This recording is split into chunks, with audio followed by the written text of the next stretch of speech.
भीमराव अंबेडकर, जिनकी जन्म से पहले ही सजा तय हो गई। 1891 का भारत, एक ऐसा देश जहां आजादी बाहर से छीनी गई थी और इंसानियत अंदर से। 14 अप्रैल की सुबह मध्य प्रदेश के महू में एक बच्चा जन्म लेता है। नाम था भीमराव, लेकिन समाज के लिए यह सिर्फ एक बच्चा नहीं था, ये एक जाति थी। लोगों ने उसके चेहरे में भविष्य नहीं देखा। उन्होंने उसके नाम में अपमान खोज लिया। उसी दिन बिना बोले समाज ने फैसला कर लिया, इस बच्चे को लड़ना पड़ेगा। स्कूल, वो स्कूल जहां किताबें कम ज्यादा मिले। भीमराव स्कूल पहुंचे, क्लास में बेंचें थी, लेकिन उनके लिए नहीं, उन्हें जमीन पर बैठाया गया, अलग से। और सबसे पीछे उन्हें अगर प्यास लगती तो गला सूखता रहता, क्योंकि पानी छूने की उन्हें इजाजत नहीं थी। एक छोटा सा बच्चा जो हर दिन ये सीख रहा था कि इस देश में इंसान पहले नहीं, जाति पहले देखी जाती है। यही भीमराव अंबेडकर के भीतर एक चुप सा गुस्सा पैदा हुआ। वो चिल्लाया नहीं, वो रोया नहीं, वो याद रखता गया। पिता नाम रामजी मालोजी सकपाल एक फौजी थे जिन्होंने जिंदगी देखी थी और सिस्टम समझते थे। उन्होंने भीमराव से बस एक बात कही, अगर तू पढ़ेगा तो कोई तुझे छोटा नहीं बना पाएगा। ये बात भीमराव के लिए हथियार बन गई। वो पढ़ते रहे रात दिन, और हर हाल में किताबें अब सिर्फ किताबें नहीं थी, वो रास्ता थी। परदेश में जहां इंसान बनना आसान था, वो देश अमेरिका था, कोलंबिया यूनिवर्सिटी। यहां किसी ने नहीं पूछा तुम कौन हो, यहां पूछा गया तुम क्या जानते हो। पहली बार भीमराव ने सांस ली। यहां बराबरी किसी एहसान की तरह नहीं, नियम की तरह थी। लंदन में उन्होंने कानून और अर्थशास्त्र सीखा, लेकिन असली सीख ये थी, समाज भावनाओं से नहीं, कानून से चलता है।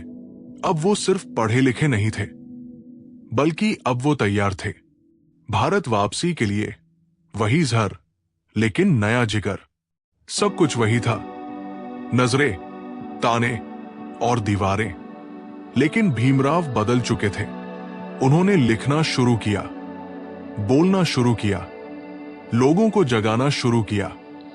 उन्होंने साफ कहा, मैं भीख नहीं मांग रहा, मैं मेरा हक मांग रहा हूं। ये शब्द सिस्टम के लिए खतरनाक थे।